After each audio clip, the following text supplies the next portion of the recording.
decedat și el? E decedat? Păi s-a angajat după ce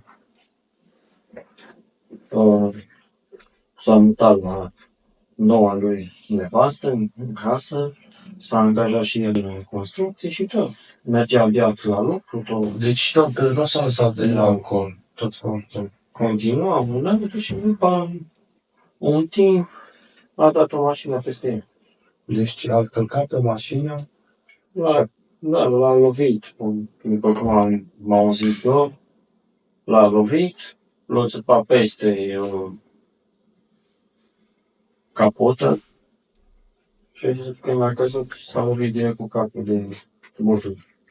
Și-a murit pe loc. Dar a fost la mormântarea lui? Nu. N-a sus.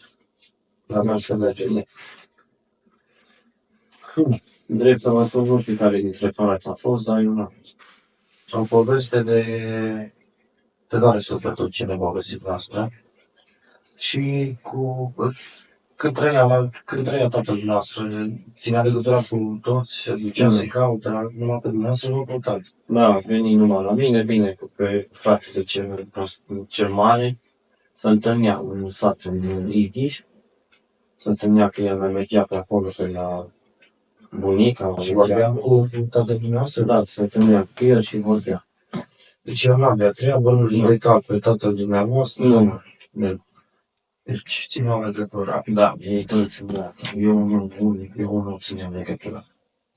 Așa aveați dumneavoastră atunci, știți ce s-a întâmplat, ce ați văzut. Nu e ușor, normal, că ați rămas cu secțiunea.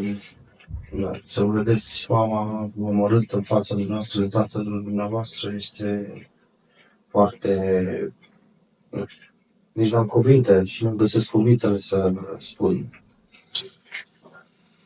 E o poveste foarte impresionantă ce ne-ați folosit dumneavoastră.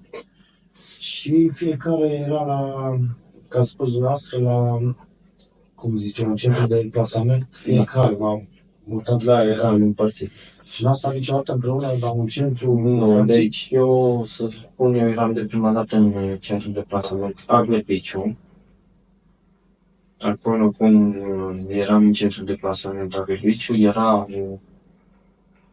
s-a făcut o din asta de școală ajutătoare, clasă ajutătoare și eram în clasa ajutătoare. Da. Și acolo când am rămas toți din clasă, am rămas conștienți repetenți, ne-a făcut transferul la Mediaș.